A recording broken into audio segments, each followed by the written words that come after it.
ಮಹಾಲಕ್ಷ್ಮಿ ವಿಧಾನಸಭಾ ಕ್ಷೇತ್ರದ ಶಾಸಕರಾದ ಗೋಪಾಲಣ್ಣವರು ಮಾಜಿ ಮಂತ್ರಿಗಳು ಕೂಡ ಅವರ ಜನ್ಮದಿನ ಬೇಡ ಆಚರಣೆ ಮಾಡ್ಕೊಳ್ಳೋದಿಲ್ಲ ಬೇಡ ಅಂತ ನಮ್ಮನ್ನೆಲ್ಲ ಹೇಳಿದ್ರು. ಆರಾಕ್ ತರಬೇಡಿ, ತುರಾಯಿ ತರಬೇಡಿ. ನಾನು ಮಹಾಲಕ್ಷ್ಮಿ ಕ್ಷೇತ್ರದ ಅಧ್ಯಕ್ಷನಾಗಿ ಕೆಲಸವನ್ನು ಮಾಡ್ತಾಯಿದ್ದೀನಿ ನಮ್ಮ ಸೊಸೈಟಿಯಿಂದ. ಅದನ್ನು ನಾನು ಸಂಪೂರ್ಣವಾಗಿ ಜನರಿಗೆ ತಿಳಿಸಿಬಿಡೋದು ತರಬೇಡಿ ಅಂತ. 95% ಅದು ಅವಾಯ್ಡ್ ಆಗಿದೆ. ಆರಾಕ್ ತರೋದು 5,000 ರೂಪಾಯಿ ಕೊಟ್ಟು ಬೊಕ್ಕೆ ತರೋಂಥದ್ದು ಮಾಡಿದ್ರೆ ವೇಸ್ಟ್ ಆಗುತ್ತೆ. ನಮ್ಮಲ್ಲಿ ಡಯಾಲಿಸಿಸ್ ಇದೆ.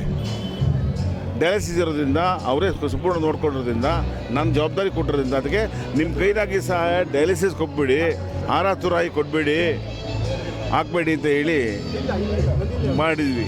ಹಾಗಾಗಿ ಇಡೀ ಕ್ಷೇತ್ರದ ಜನ 5,000 ಜನ ಬಂದು ತಿಂಡಿ ತಿಂದು ಅವ್ರಿಗೆಲ್ಲ ಆಶೀರ್ವಾದ ಮಾಡಿ ಭಗವಂತ ಒಳ್ಳೇದಾಗಲಿ ಮುಂದಿನ ಇರೋವರೆಗೂ.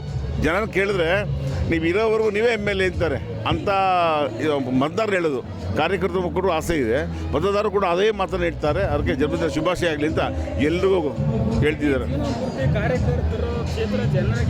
40 ವರ್ಷದಿಂದ ಅವ್ರ ಜೊತೆ ಇದ್ದೇನೆ ನಾನು. ಜನರ ಬಗ್ಗೆ ವಿಶ್ವಾಸ ಇದೆ, ಗೌರವ ಇದೆ, ನಂಬಿಕೆ ಇದೆ, ಬಡವರ ಬಗ್ಗೆ ಕಾಳಜಿ ಇದೆ. ಈ ಎಲ್ಲವನ್ನೂ ಮಾಡಿಕೊಂಡಿರೋದ್ರಿಂದ ಈ ಕ್ಷೇತ್ರದ ಶಾಸಕರಾಗಿದೆ ಅವರು. ಅವ್ರ ಮುಂದೆ ಯಾರೇ ನಿಂತ್ಕೊಂಡ್ರು ಇವತ್ತು ಸರಿಸಾಟಿ ಇಲ್ಲ. ಆ ಮಟ್ಟದಲ್ಲಿ ಅವರು ಜನರ ಮಧ್ಯೆ ಇದ್ದಾರೆ.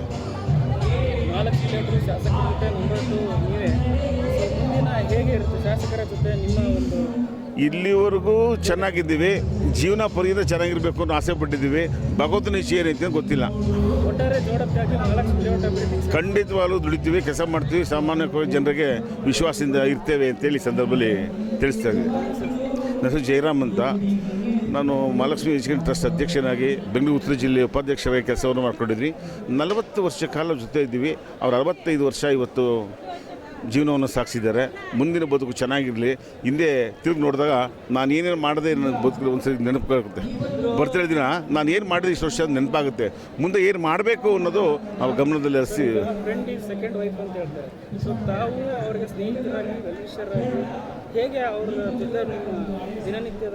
ನೀವು ನಾನು ಭಾಳ ಸೂಕ್ಷ್ಮವಾಗಿ ಹೇಳಿದ್ದೀನಿ. 40 ವರ್ಷ ಅವ್ರ ಜೊತೆ ಇದ್ದೀನಿ ಅಂತಂದರೆ ಯಾವ ಮಟ್ಟದಲ್ಲಿ ವಿಶ್ವಾಸ ಐತೆ ಅಂತ.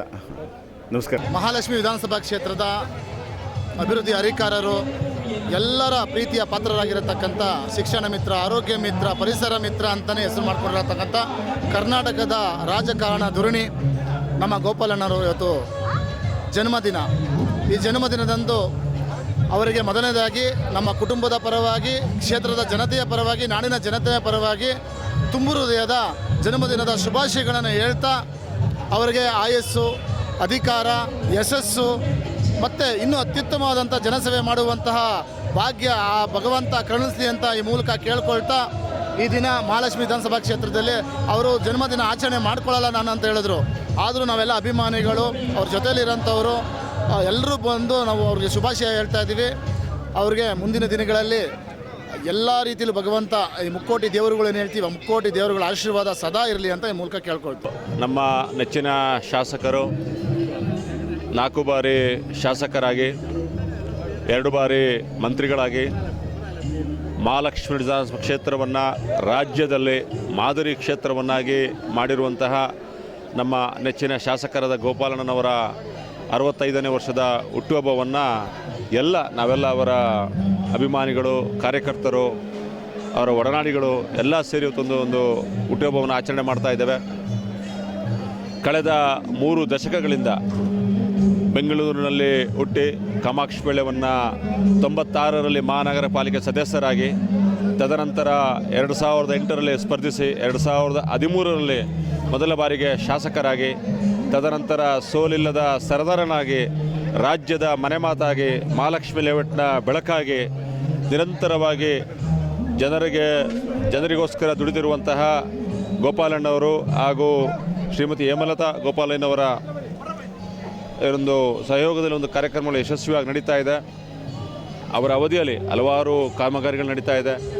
ಮಕ್ಕಳಿಗೆ ಶಿಕ್ಷಣ ಏನೊಂದು ಸರ್ಕಾರಿ ಶಾಲೆಗಳನ್ನು ನಾವೆಲ್ಲ ಹಿಂದೆ ಮುಂದೆ ನೋಡ್ತೇವೆ. ಸರ್ಕಾರಿ ಶಾಲೆಗಳನ್ನು ನಿರ್ಮಾಣ ಮಾಡಿ, ದೇವಸ್ಥಾನಗಳನ್ನು ನಿರ್ಮಾಣ ಮಾಡಿ, ಅಂಗನವಾಡಿಗಳನ್ನು ನಿರ್ಮಾಣ ಮಾಡಿ, ಹೆರಿಗೆ ಆಸ್ಪತ್ರೆ, ಬಹುಶಃ ಮಹಾಲಕ್ಷ್ಮಿ ವಿಧಾನಸಭಾ ಕ್ಷೇತ್ರದಲ್ಲಿ ಹೆರಿಗೆ ಆಸ್ಪತ್ರೆ ಹೋಗ್ಬೇಕಂದ್ರೆ ನಾವು KC ಜನರಲ್ಲು, ಬಾಸಮ್ ಸರ್ಕಲ್ಲು, ಕೂಲಿನಗರಕ್ಕೆ ಹೋಗಬೇಕಾಗಿತ್ತು.